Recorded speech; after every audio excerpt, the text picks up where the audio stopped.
Bazana amakuru meza kuri application nabahaye yitwa HiFami. Ayo no mafaranga buri munsi tugenda gukora video buri munsi muri application. Iyi application byanyabyo bikura. Internet yawe gusa n'umwanya wawe ukabasha kuri amafaranga ari 3 buri munsi muri application. Mwayikaze kuri Sam Promoter Official. Musanzwe mukurikiye Sam Promoter. Iyi application barashobora ko uyize cyangwa uyikoresha, ariko hinduwemo ibintu byinshi cyane. Rero ko nyikimara kwinjiramo none isenwa n'idolari n'ibice 15 amafaranga ari hejuru y'I5 ubyumvise neza. Iyi application yahindure byinshi cyane. Yego umunsi tugiye kwigisha uko wakora amafaranga menshi muri application ukazajya urabikora. Ibaza yuko bitewe n'umwanya na mega zawe ufite wazajya urakora amafaranga ari 5,000 muri application. Nta muntu watumiye usibye mega zawe gusa n'umwanya wawe. Harimo uburyo bwinshi aho chatinga mbese imeze nka TikTok. Yanga bari kumbya ngo joining live yabo, ariko nabyo nkoze dore abantu benshi ya application bari kuyikoresha. Iyi application nababwiye ko bita HiFami. Abanyarwanda barayizi n'abandi n'ubutayizi nawe uraza kuyimenya, ndaza kwigishwa gukora amafaranga arenga 5,000 muri application buri munsi. So rero icyo usabwa ni iki? Urukora video kujya ku musozi wawe udatawutse n'ijambo na rimwe. So ku bantu rero bashaka gukora account, namwe muraza kureba muri video description mugende mukora account mubashe gukora amafaranga muri application. Harimo n'uburyo umuntu akwandikira ko aze mukore live mubashe gukora amafaranga muri application. Nababwiye ko yitwa HiFami. Ku bantu bayizi application barayizi, ni nziza irakora cyane. Dore hangaye bagwaye kano kantu umenya yuko uri tugakandaho kakazamuka uri gusarura ukahita ukora ibicara hejuru, ibesi yizamura uri kuyareba. Nibyo byita nyine application ukorera ayo gukorera ukahita uyabona ko uri kuyakora atari bya bindi byo kuza bagusikama. Iyi application benshi barayizi, ariko wowe n'ubu utarayikoze dore ko abantu benshi bayizi basanzwe bayikoresha. Uze gukura link muri video description, uraza kuyikanda ugende ukora account, ndaza kubashyira code iraza gukenerwa kugira mugende mubone bonus yanyu, muze kwishyiramo iyo code ni iraza gutuma mubona bonus, muhite mugikora account, muhite mubikora ya mbere itabageraho. So ndakuna cyane Sam Promoter ngiye kwereka ko wakora amafaranga muri application gahoro gahoro. Icyo usabwa nakubwiye no kura video gusa kujya ku musozo wayo udatase n'ijambo na rimwe, mwereke iyi HiFami mwe bishira ko benshi barayumvise, ariko benshi baraza gusa bagakubikura kiriya gice cy'idolari ariko batabasha gukubikura nk'amadolari 10. Ibi nibyo nje kubyigisha muri iyi video. Bana nanjye mwereke uko bikorwa gake sinkwa ikaze. Bano banjye hari abantu bambwiye ngo nzakore video kuri iyi application. Iyi application n'ubu utayizi bayita HiFami. Ni application isigaye ikoreshwa n'abantu benshi kandi ifite ikizere abantu bari gukora amafaranga. Iyi application ati ikora gute? Iyi ngiyi rero ni application ifite ubukombe kuko abayikoresha bazi iko ikora. So tudatinze rero ku muntu utayifite, ndacyako abantu benshi maze kwigira. Ku muntu utayifite ariko we araza gukanda muri video description agende akora account, ubundi kwanza aramanza agende downloading, ubundi uze ukora account. Uko uyirakora account nibyo ngiye kwita nkwereka muri iyi video. So ukimara kudownloading application rero tugera ahangaha. Iyi application na utayizi ni HiFami, niyo abantu bakora amafaranga kandi bagenda bikuriraho. Turaza gukora account tunyuze ko bita Google kuko ariyo byoroshye. Ushobora gukoresha Google, Facebook cyangwa TikTok, ariko reka dukoreshe Google kariyo ibikora fresh. Ndaza nkanda no kuri Google uratugiye guhitamo email. Ni email duhisemo handitse ngo agree, izo akanda ubundi twite twinjiramo. Iyi application biroroshye kuyikoresha. Tuzaza where you from no Rwanda, ukanditse confirm. Ahangaho uzahitamo umugabo already izina ryawe ntari Sam Promoter. Ahangaho igihe wavukiye already ndikubona basa nk'abagira ngo barabizi. Code ahangaha code invite code yo nayo kuko ninjiyemo na invite code nashyizemo, ariko wowe invite code uze kwishyira ahanga ndetse ngo invite code uze kuza uyishyiremo kuko ahanga ngiye downloading kuri Play Store nago na muntu wanumiye. Ariko kugira ngo ubaze guhereza bonus uraza ushyiramo code yanjye, ndaza kubereka code iraho ngo kuri screen uze kwishyiramo aho nganditse ngo invite code kandi yanditse complete. Okay, twahise tugera muri application. Ati application imeze gute? Ukimara kwinjiramo handitse ngo upgrade, aramanza ukandanga kwanza ahangaha naguhereza zino coin ubundi ukomeze ukore. Wetukanda ahangaha kunako tuse tugira USD zingaye. HiFami mwambye yuko kenshi nazakora video basonera byinshi kuri. So hano hejuru kubona ko kano kantu kameze nk'inanjoro kari gusarura, na iyo kubona bakakuzanirwa kanda uko nguko uhita ugakandaho.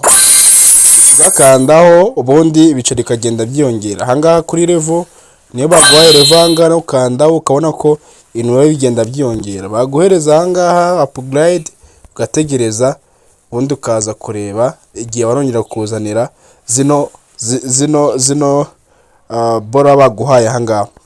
Okay, bano wangiye twagarutse muri application yitwa HiFami. Iyi application impamvu nongeye kuyikoramo nongera gusuramo video, nigeze gukora video YouTube irayisiba, ariko uyu munsi nongeye kuyisubiramo ino video kugira ngo mbashe gusaranganya baze guhereza ubumenyi abantu basanzwe bankurikira kuri channel. So iyo dukanze kuri moment ahita bakwereka yuko ari ahangara abanyarwanda benshi bari koresha application bakabyaza umusaruro iyi application. Iyi application ikorotiye dukanza no kuri HiFami ahanga ahita bakwereka yuko harimo amafaranga twari dukorera. Doranga twakoreye 0.9. Iyo dushatse ahangaha twahita tuyagira idolari mu gihe gito cyane. Aha rero iyo bagwaye nkanditse ngo still ahangaha urabiba, ahangaha iyo babiguhaye yani coin zazigenda hejuru naho ukabiba biterwa nuko coin zawe zimeze. Iyo ukanze hano etonde gatoya, iyo ukanze hano kuri gold ahangaha hari byinshi bahita bajya kukwereka aho turi kugira bitewe naho turi kugira bari gukoresha sound zabo bakaba bamyutinze amajwi turi gukoresha. Impamvu ari aho turi kugira tukahita dutarutsa niko amajwi ari atari kuboneka, nago ibintu byacu bisa nkaho bifite sense bigaragara. So ahangaha twari turi gukora kuri biriya bintu bya live turi kugenda tubona bya biceri. Iyo ahangaha bagwaye ino level buriya tugiye kugenda tugaininga tuzamura. Ahangaha turacyafite umwanya wo kubikina, naha turagenda tuzamura naha. Iyo bagwaye no kwiba urangaho uramwiba ibiceri bya bikagenda bigenda byiyongera. So iyi application rero ku muntu wese uzi yuko ashaka gukora amafaranga buri munsi, niyo application wakoramo amafaranga nta gishoro na kimwe usabwa n'abantu utumiye kugira ngo ubashe kuramo amafaranga, niyo yonyine gusa ibikora. Ibi bayita HiFami, n'ubutayifite uze kuyikoresha. Link yo nabibabwiye muraza kuyikora muri video description, ariko link ijyana niyo bita code, ni code nayo ndaza kwibahereza muze kwinjiramo, muze kwishyiramo mu gihe muri gukora account, muze kwishyiramo kugira itabahereza bonus muzahita mubikura. Ye bonus ya mbere ahangaha nkimara kwinjiramo nese nyibikura ninkanda ahangaha kuri withdraw leta mbereka yuko nabikuye ahangaha, ndakanda no hejuru gatoya nkimara kwinjira nese mbikora nese nyabikura. So rero naberetse byinshi muri application dizero ko benshi amaze kumenya uko ikora. Yego nagiye mbibanyura mu doranga nabagiye banomera tugende dukine game muri application ahangaha nabari kugenda yikoresha, dore ko umubare wa benshi ya application abantu basigaye bayikoresha cyane ari benshi. Application itandukanye na kera ku application yabaye modified mu buryo bugaragara cyane. So numushaka kuyikoresha uze gukanda muri video description ushakemo link ugende downloading application, uze gushyiramo code ndaza kukwereka mu gihe urabokora account kujya itaguhereza bonus tuyabikura. So ndakura cyane Itsobo sample mutabanyarwanda bakunda boza ku mutima. Okay guys, umunsi rero tugiye gusettinga uko tugiye kubikura. Reka tumanze kwanza tuzamure dukora no hari nanjoro tumanze dusarure. So kubikura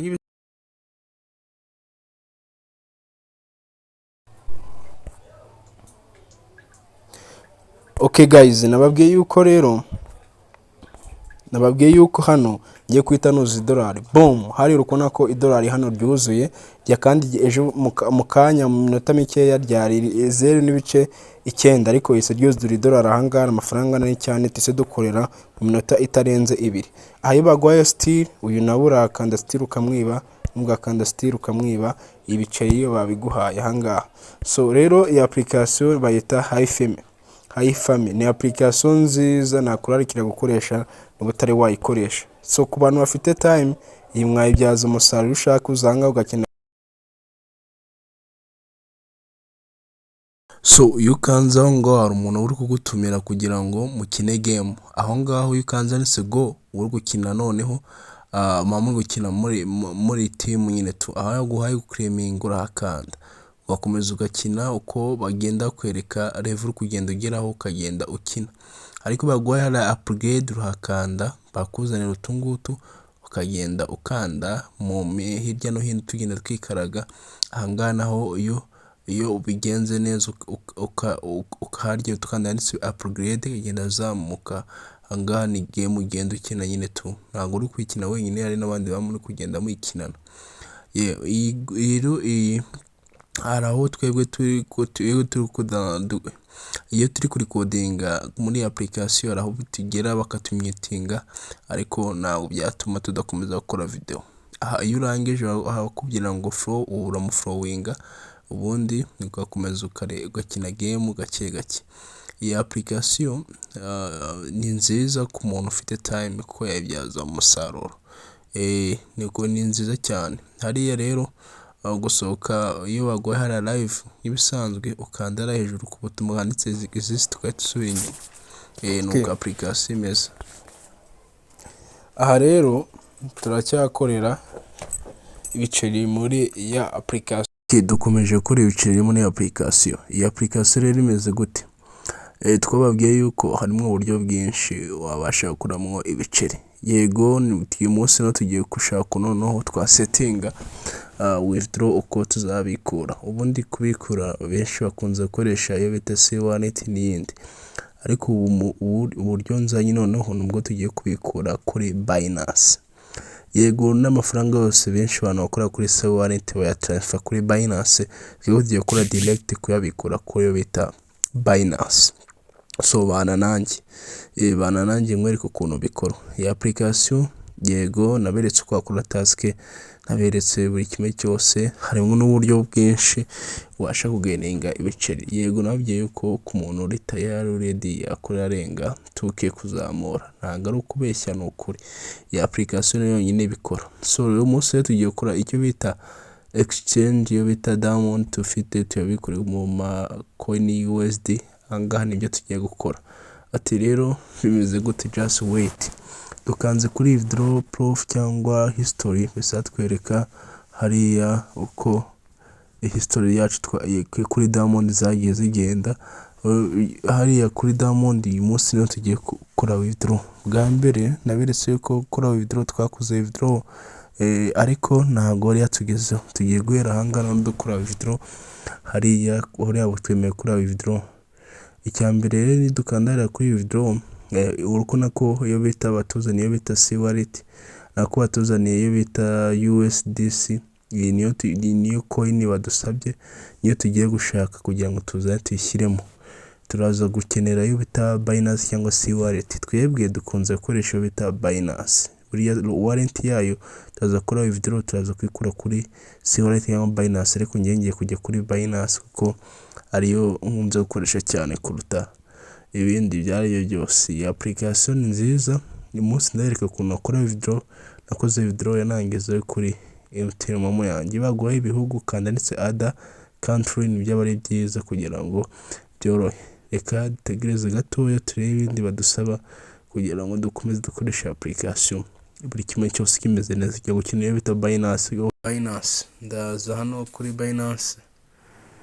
Nze mitemo deposit, ndaza urangande kuri add andi nkandane kuri deposit. Ahangaha inzanga sasa searching ya inde bambye kari USD C.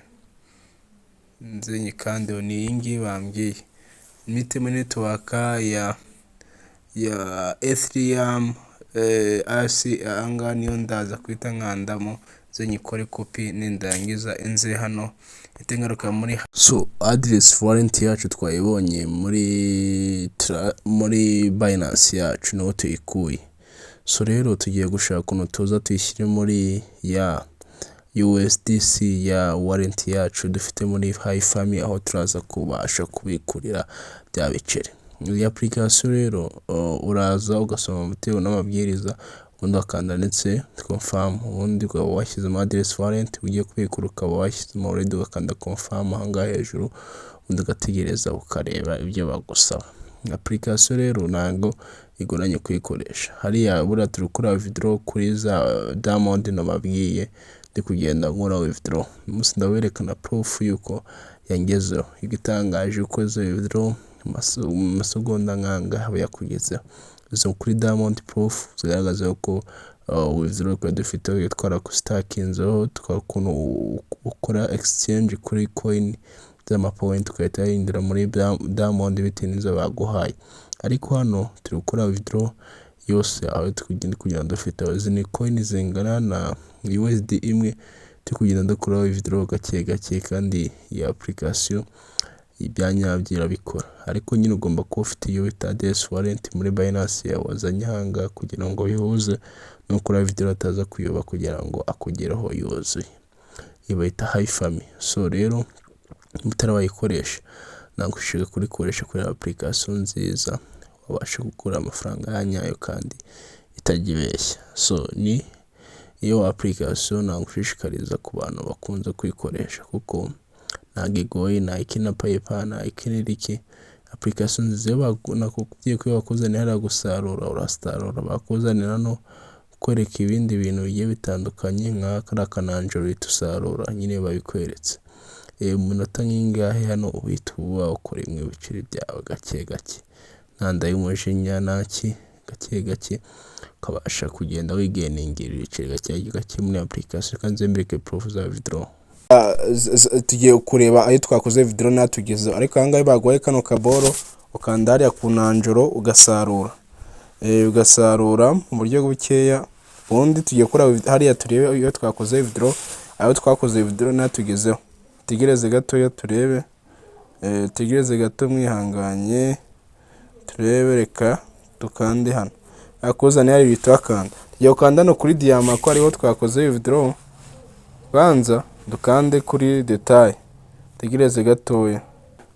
Twakoze rechange kuri yose yagiye asubiraho income noneho yarane twakoze withdraw angaha twakoze withdraw yahise atugeraho.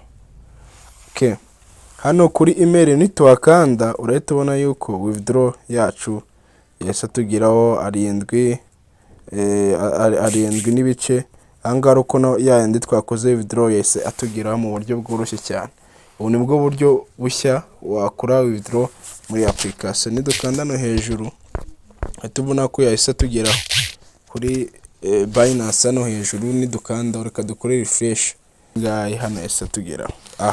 Deposit, dore deposit hano, deposit hano, deposit hano, deposit hano, deposit hano, deposit hano. Ibi tubikoreye mu minota mike cyane. Tugimara gukora sign up twese tubikora. Nitugaruka muri application ya application bayita HiFami. Iyi HiFami twebwe tukunze gukora withdraw ko hariya kwinuza hariya kuri Diamond twabisa niho twikorera withdraw hano kuri Diamond niho twakoze withdraw. Uko hano nidukanda kuri details ahita bitwereka.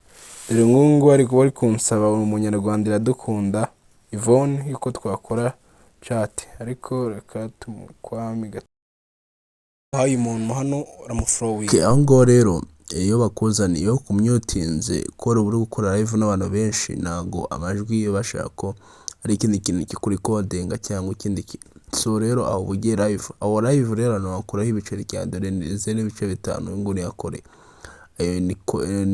uwo bita Nick kore 0 point. Ugenda ukorera point bitewe nawe yaguhaye bra boro karaka boro kakikaraga guhaye no gusarura urabikora vuba ukabasha gukora ibice. Dore hariya gahunda no kugera ku idolari yaneze n'ibice 92, ariko mu kanya gato uraza kubona idolari ryose kandi nta bintu byadanje. Ahangaha n'abantu benshi bari kugira ngo batumire. Dore application ukuntu ikoze, ibaguye bura boro bw'umuhondo hose uragenda hakanda ukabivura okay, ukagenda ubukanda bwose kugira igihe burangiriye hariya niho ubasha gukora ibiceri byanyabyo. Hariya nituza gusa turasanga bya bice 10 bisigaye kugira idolari ryuzure tuba twabyujije. Baguhaye hari ugakandaho kariya ugakanda k'umuhondo ugakenda ukanda okay, ugakanda ukakwikara ugakanda okay kugeza ubora baguhaye niba ari nk'icumi baguhaye bwarangiye. Birabituma ubasha kugeninga ibiceri byinshi kuriya nuza, kandi naberetse uko nabikwiye ko yangeze uko atari ibihuha cyangwa ari ibintu by'ibikabyo. Boro bwose urabukora kugeza igihe burangiriye. Nibyo biraza gutuma ngaha tuvuge ko hasigaye bungahe, reka turebe bungahe busigaye. Urabukora kugeza igihe ubereye hari umuhondo ujya gusa nk'umweru kugira ngo ugaragare ko wabikoze neza. Ari umuhondo ujya gusa nk'umutuku, ariko ntabwo niho urabikora bigasa n'umuhondo gutya. Utuburo twacu turaturangije. Ahangaha bivuze ko nidusubira kuri dashboard yacu tuhasanga hari kubura ibice 9 n'itari 10 kugira ngo ngeze $1 ryuzuye kare. Just nanjye nkwereke ukuntu ariko iyo ushaka gusohoka ndakora ubudomo butatu ugakanda exist ukahita wisohokera, ubundi ukagenda ukareba ibindi bikurikira. Tugiye gusubira muri application dukora refresh, boom, $1 ryahise ryuzura. Kuno ko hari hejuru $1 ryuzuye. Ni uko tukubasha gukoresha application tuyibyaza umusaruro gake gake. Abashimiye ko twabanye muri video, ndakunda cyane. Dore mu ndi video. Ciao ciao.